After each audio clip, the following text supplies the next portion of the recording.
Donc Xavier Gallo est responsable de intervient au titre de responsable de la commission advocacy de l'Association des bibliothécaires de France, dont vous nous donnerez probablement les objectifs sur l'impact d'une médiathèque sur un territoire. Merci beaucoup, vous avez la parole. Merci beaucoup pour l'invitation.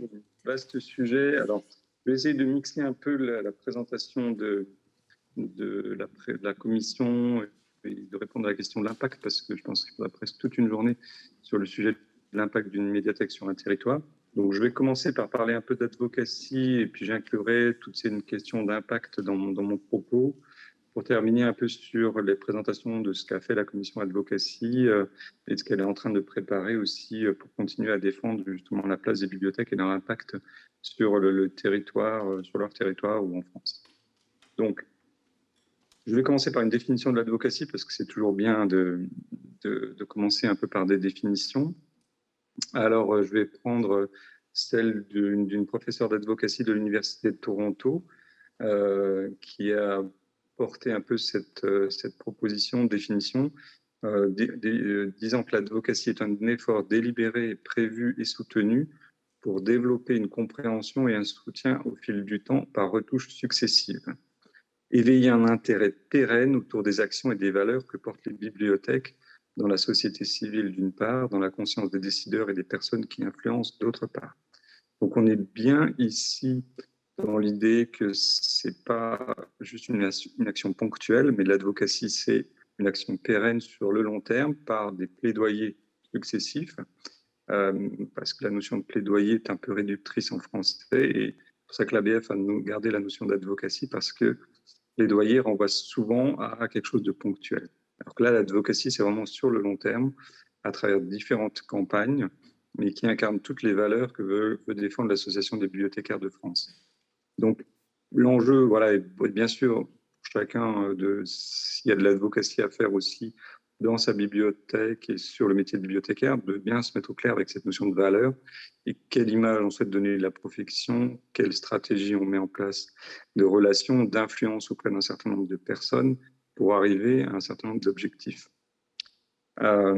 Alors, je vais reprendre, et ça fera le lien avec Raphaël Batz qui est juste avant, quelque chose d'un peu plus concret qu'elle avait, une petite présentation plus concrète qu'elle avait donnée lors d'un congrès de l'ABF, pour dire que l'advocacy, c'est se faire l'avocat de quelque chose, en construire la défense et l'incarner devant un auditoire à convaincre en vue d'un gain.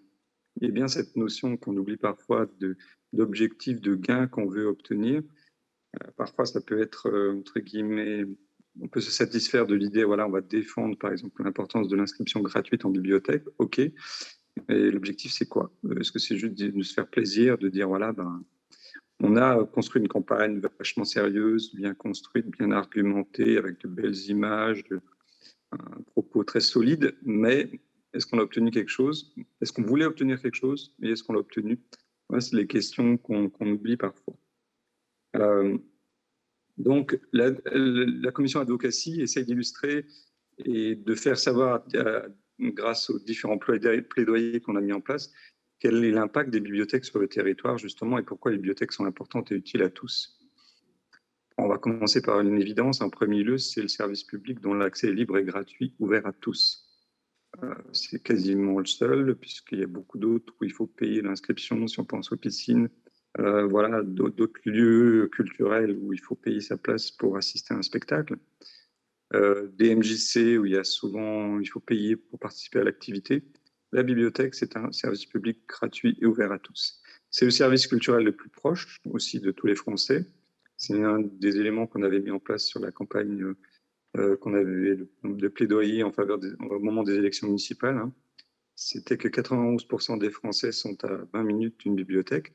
Donc, ce qui en fait un outil de proximité très important et très impactant sur le territoire français.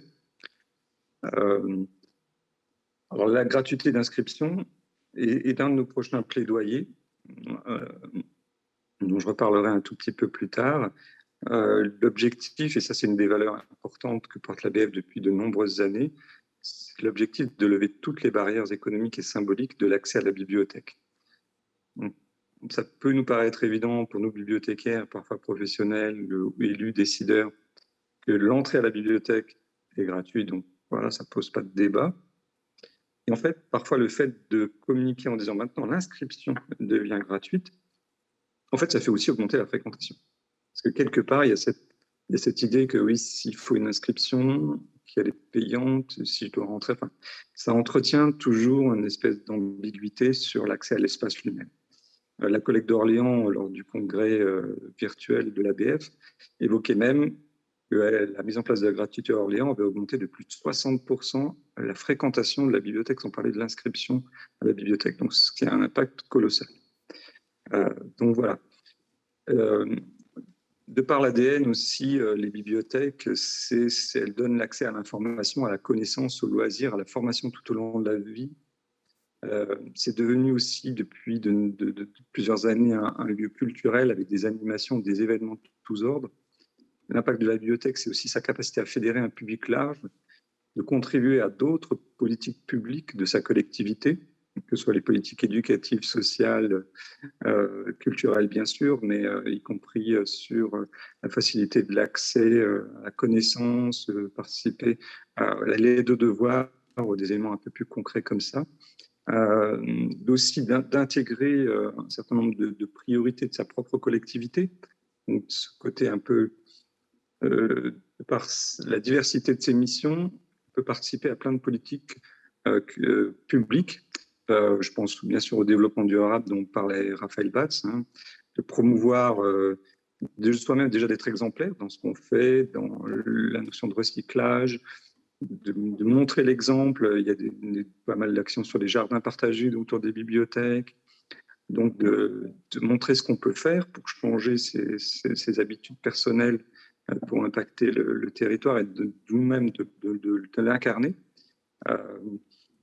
Voilà, c'est aussi le seul lieu où on peut, pour assister à un des spectacles de contes, quand on dit qu'il n'y a pas forcément de théâtre, il n'y a pas forcément de lieu de diffusion dans une commune, mais la bibliothèque est un lieu de diffusion où on peut aller voir un spectacle de contes, de musique, alors qu'il n'y a pas d'autre lieu culturel dans la commune.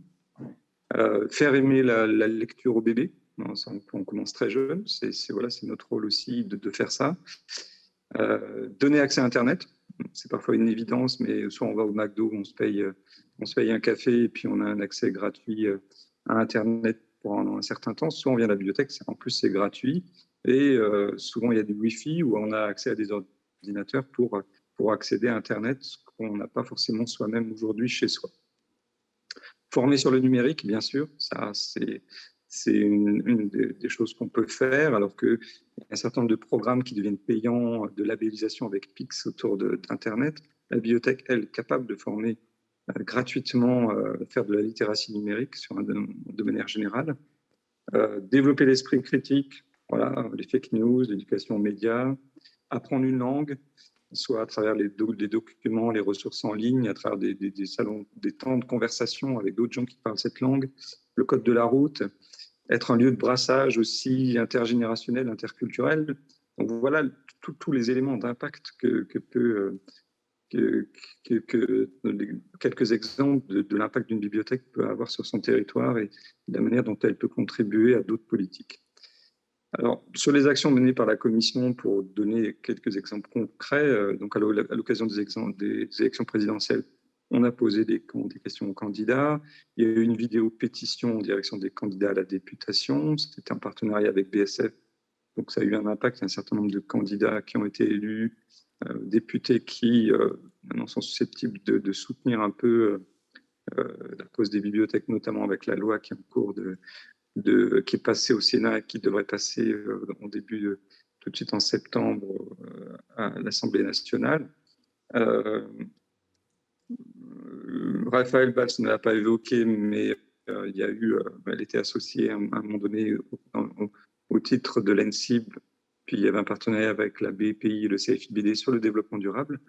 Donc au-delà du document synthétique qui vous permet de voir ce que peut faire une bibliothèque pour le développement durable qui est accessible et téléchargeable en ligne, Raphaël Batz avait initié avec tous ses partenaires une campagne pour faire comprendre le rôle que peuvent jouer les bibliothèques à l'occasion de l'anniversaire de l'agenda de l'ONU le 25 septembre 2016.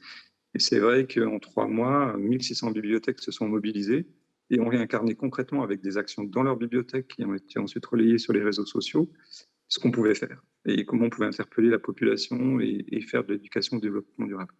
Donc voilà une action d'advocacy qui montre que les bibliothèques ont un impact aussi concret sur la vie des habitants.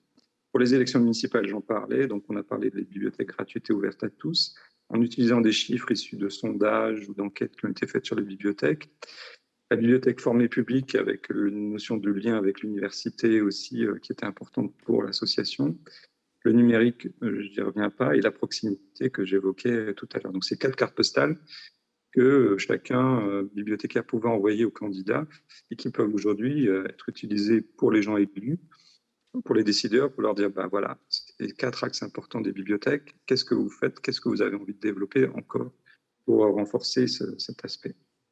Autre élément d'advocacy important pour l'association, c'est la charte Biblibre, hein, puisque c'est aussi un outil d'advocacy pour affirmer, pour faire passer le message que les bibliothèques sont un rôle, un lieu essentiel et stratégique pour exercer ses droits fondamentaux de citoyen, à s'informer, apprendre, partager, inventer des usages autour du numérique. Donc là, dans le processus de cette charte d'adhésion, de labellisation, que chacun d'entre vous, chacun de bibliothécaire peut s'emparer, d'autant que la commission d'advocacy a repris cette année le suivi de cette charte et on est en train de rattraper le retard. Donc voilà, il y a un processus d'adhésion sur lequel les élus, les décideurs doivent être interpellés en disant voilà les valeurs de la charte Biblibre, voilà ce que le rôle des bibliothèques en termes d'information numérique, d'accès au savoir, d'apprentissage sur comment on partage les savoirs, comment on est acteur du numérique, comment on code des programmes informatiques, on programme simplement avec des petits programmes sans connaître le code informatique. Voilà ce que les bibliothèques sont en capacité de faire et apporter aux citoyens autour de la bibliothèque. Donc, est-ce qu'en tant qu'élu, vous validez cette vision et donc, à travers ce dialogue que vous entamez, vous montrez aussi ce que vous êtes en capacité de faire, ce que vous faites déjà ou ce que vous pourriez faire, avec peut-être du soutien à quelques moyens supplémentaires. Voilà ce que les bibliothèques sont capables de faire. Donc, le processus de labellisation peut vous servir aussi d'advocacy au sein de votre collectivité. Et après, nous, on apporte des arguments. On est aussi là pour compléter, vous accompagner sur cette argumentation. Et après, quand toutes les conditions sont réunies, le label, l'ABF accorde le label et vous apparaissez sur la carte. Et vous avez aussi la capacité d'utiliser les logos qui valorisent un petit peu toutes les actions que vous menez dans ce domaine. Ce qu'on est en train de préparer, alors je cite aussi ce qui est en cours depuis de nombreuses années, c'est une étude sur la valeur sociale et économique des bibliothèques. Certains peut-être se souviennent de l'enquête espagnole Fesabib. Donc, depuis maintenant 6 ou 7 ans, l'ABF avait poussé un peu ce travail avec le ministère de la Culture. La BPI a été missionnée là-dessus et c'est un travail de très longue haleine parce que les Français ne sont pas très habitués à cette approche et c'est un peu compliqué. J'espère qu'on arrivera à avoir des indicateurs qui pourront aussi montrer l'importance des bibliothèques dans la société, qu'on pourra s'en servir ensuite pour faire de l'advocacy. Le soutien à la proposition de loi, je n'y reviendrai pas, mais on intervient pour sensibiliser les députés, leur donner nos arguments, pourquoi cette loi est importante pour les bibliothèques. Les propositions d'amendement sont en cours. Le soutien aussi de l'ABF à la proposition de loi de l'ADBGV sur un logo unique en France pour les bibliothèques, un peu comme il y a le H d'hôpital, de trouver quelque chose qui puisse dire, voilà, là vous avez une bibliothèque et pouvoir signaler dans la commune un logo qui ensuite, quand on se déplace, est reconnaissable. Et puis la campagne à venir sur la gratuité d'inscription. Alors là, l'optique qu'on a voulu, au-delà de ce qu'on a déjà fait d'habitude sur un visuel avec des arguments, c'est d'associer des élus, de recueillir des verbatims d'élus dont les bibliothèques sont gratuites pour leur faire témoigner de pourquoi ils ont fait ce choix et qu'est-ce que ça a apporté à leur politique de lecture publique, à la politique culturelle et à la vie des citoyens. Donc là, on change un peu aussi de vision en apportant en sollicitant des élus pour témoigner. Voilà. Et pour conclure, puisque j'arrive à la conclusion. Voilà. Oui, non, mais je suis dans les temps, j'espère. Voilà, juste pour vous dire que aussi l'advocacy, pour moi, c'est l'affaire de tous. Donc, au-delà des campagnes qu'on a mis en place au sein de l'ABF, que d'autres associations mettent en place, que vous pouvez relayer. C'est aussi à chacun d'entre nous, chaque bibliothécaire, d'être aussi l'avocat permanent de la bibliothèque, que ce soit auprès des usagers, en dehors de la bibliothèque, dans la bibliothèque, auprès de ses élus. Il faut se saisir de toutes les occasions pour montrer quels sont les bienfaits, quel rôle vous jouez. Et puis auprès des journalistes, bien sûr. Enfin, voilà, c'est pour être dans une bibliothèque départementale depuis de nombreuses années.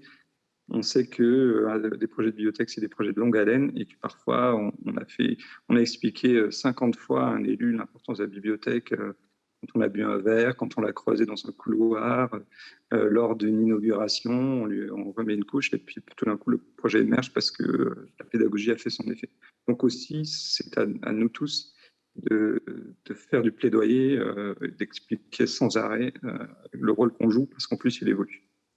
Voilà. Merci beaucoup Xavier Gallo pour cette présentation.